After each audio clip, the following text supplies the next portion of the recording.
구슬을 했는데 굿덕을 못 봤다고 해요. 아무리 여러분들이 간절하게 이거를 절을 안 하더라도 여러분 사실은 신에서 제자들의 이름값 통해서도 굿덕은 내려줘요. 그러나 또 그런 경우도 있어요. 구슬을 하시는 분들의 입장이나 자세가 너무 아닐 때는 신에서도 그렇게 이뻐하지는 않아요. 옳은 마음을 가지고 하세요. 바른 마음을. 옳은 마음과 바른 마음을 여러분들이 가지고 있어야 돼요. 그런데 저는 부동산 때문에 왔어요. 땅을 팔고 싶어서 왔어요. 그런데 선생님이 조상의 바람이 불었대요. 그러면 여러분들 그래요. 그것 때문에 온 게 아닌데 라고 생각을 해요. 그죠 여러분? 그러나 선생님들이 봤을 때는 이 조상의 문제가 먼저인 분께 판단하신 분들도 있고요. 이분은 부동산 때문에 오신 거예요. 그러니까 서로 점사 내용이 전달이 안 되는 거죠. 그럴 때는 여러분 또 다른 집을 또 방문하세요. 방문하셨는데 또 이 선생님도 조상에서 문제가 왔다 그래요. 그러면 여러분들은 인정을 하셔야 되는 거예요. 아, 부동산이 안 팔리는 게 이 조상의 연결고리였구나 이렇게 생각하시라고요.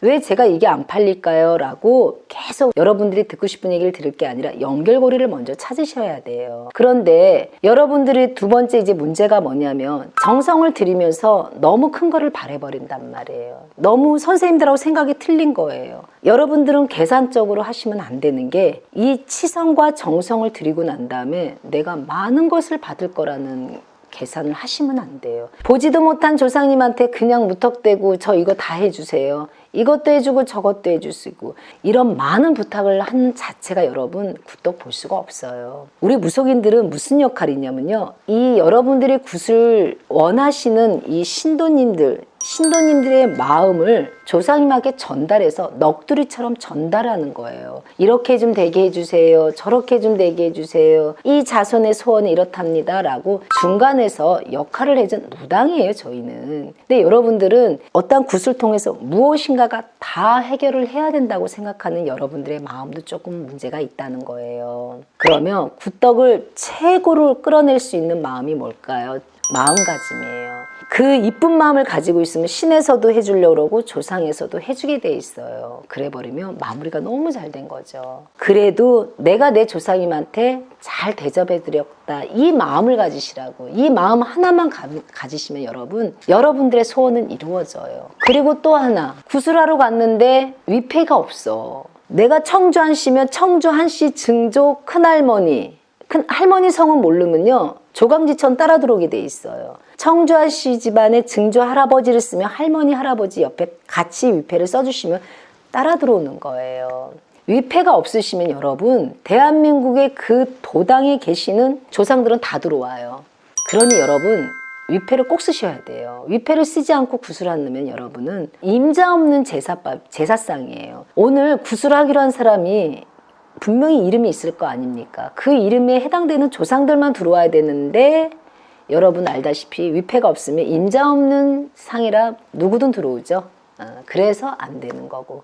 또 위패를 썼는데 어떤 분들은 그렇게 말씀하시는 분이 있어요. 저는요 시댁조상은 절대 해주지 마세요. 쳐다보고 싶지 않습니다라고 얘기하는데 여러분 친정조상을 위주로 했을 경우에는 덕을 못 보죠. 누가? 자손들이, 후손들의 뿌리가 분명히 시댁조상이면 시댁조상, 친정조상, 양조상이 다 들어와야 돼요. 특별한 경우 빼고요. 특별한 경우 빼고는 양조상이 한꺼번에 들어오시는 거예요, 여러분. 그리고 여러분들은 잘 드셨겠지. 내 조상님들이 이런 마음가짐으로 그 굿을 마무리하면 굿덕은 보게 돼 있어요, 여러분.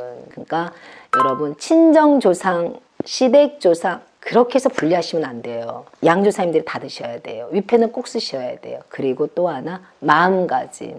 그리고 또 여러분들 생각. 나는 이 상을 차려놓고 정성을 들여놓고 로또가 돼야 된다는 그런 마음가짐은 절대 안 됩니다. 무속 선생님들의 마음가짐도 중요하죠. 이 제갓집을 위해서, 이 제갓댁을 위해서 최선을 다하는 마음. 오늘이 마지막 구판이라는 생각으로 그렇게 해서 이 집 정성 한정성씩 들여서 하시면 여러분들의 굿덕은 보게 돼 있죠. 왜? 신령님들이요, 이 어르신들이 체면을 봐서라도 해드려요. 제자의 체면을 봐서라도 꼭 해주게 돼 있어요. 그런데 제자가 기도도 안 하고 제자가 매일같이 다른 생각을 하고 다른 행동을 해버리면 신령님들도 체면 세워주지는 않아요. 최선을 다하는 무속인이 돼야 되고 그 최선을 다하는 무속인을 따라줄 수 있는 신도님들이 되셔야 돼요. 같은 박자가 맞아야 돼요. 어머님, 저희가 굿을 참석을 안 해도 이게 양심적으로 굿을 해주십니까? 멀리 계시고 해외에 계시는 여러분들은 참석을 못할 때가 있어요. 천도제를 하든 제숫굿을 하든 어떠한 구슬을 해도 참석을 하시는 분이 있지만 정말 못하는 경우가 있을 때 양심껏 해주시냐? 네, 그러죠. 네. 그 양심의 기준은 뭘까요? 모르죠. 네. 자, 일단은 과일을 또 썼던 거를 또 쓰면 안 돼요. 재물이라고 그래요. 과일, 나물, 전, 떡, 기타 등등 이 모든 재물이 막 도착을 해야 돼요. 그래서 정성껏 과일은 닦아서 올리고 나물은 이쁘게 얌전하게 이렇게 해야 돼요. 그게 1번으로 여러분들이 굿덕을 볼 수가 있어요. 그래서 참석 안 하시는 분들은 과일 차리는 것부터 동영상으로 다 보내줘야 돼요. 과일 차리는 것부터. 나물 놓는 그 과정까지 사진으로 다 찍어서 보내줘야 돼요. 그리고 이 선생님들이 혼자가 아니겠죠. 굿을 하게 되면 혼자가 아니신 분들은 선생님들의 법문소리 여러 가지 행위를 또 사진을 찍어서 보내주고 더 최선을 다해주죠. 사실은 저희가. 그런데 이제 어떤 경우에는 꼭 참석을 하셔야 되냐. 막 돌아가신 분, 막 돌아가셔서 49제에 해당되시는 분들은 웬만하면은 정말 부득이한 사정 아닌 이상에는 꼭 참석을 해주셔서 영가님의 마지막 가는 길은 보내주셔야 되는 게 여러분들한테 좋죠. 그리고 그 외에는 선생님을 믿고 신령님을 믿고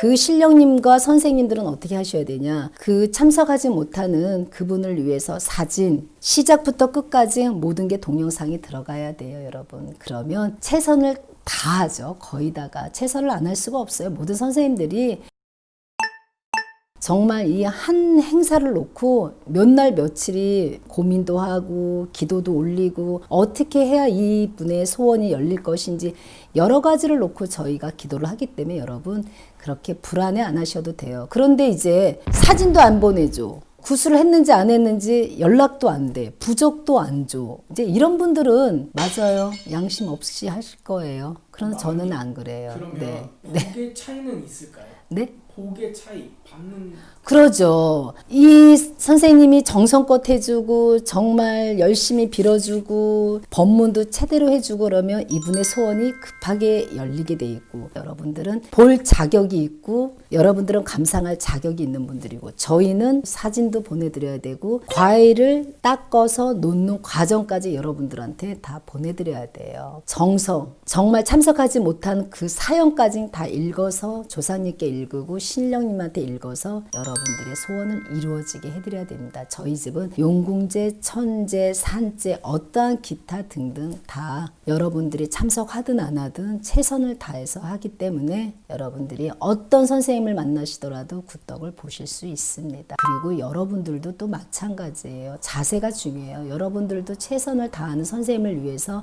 같이 공을 들이고 엎드려 절하고 같은 믿음이 있어야 돼요.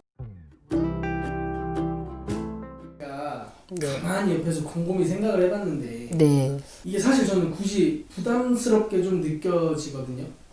네. 좀 무섭기도 하고 금액적인 부분도 사실 고민이고 걱정이고 네. 저 말고도 좀 오시는 손님들 중에서 그러시는 분들이 많을 것 같아요.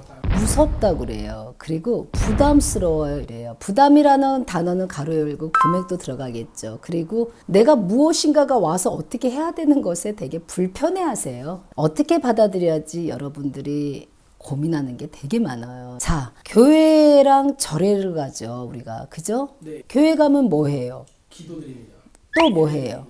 찬송가도 부르고 기도도 하고 우리 목사님이 설교도 하고 그리고 또 어떤 하나의 이 제사 의례도 하잖아요. 그리고 절에 가면 뭐예요? 108배도 하고 3000배도 하고 우리 스님과 어떤 업장소멸 공부도 하고 여러 가지를 놓고 해요. 그죠? 그러면 저희 무속인은 뭐 하는 사람이에요? 영매가예요. 조상과 우리 지금 살아있는 자와들하고 만남을 연결시켜주는 가운데 있는 사람이란 말이에요. 저희는 여기 계신 분들을 올려드리는 역할을 하는 거란 말이에요.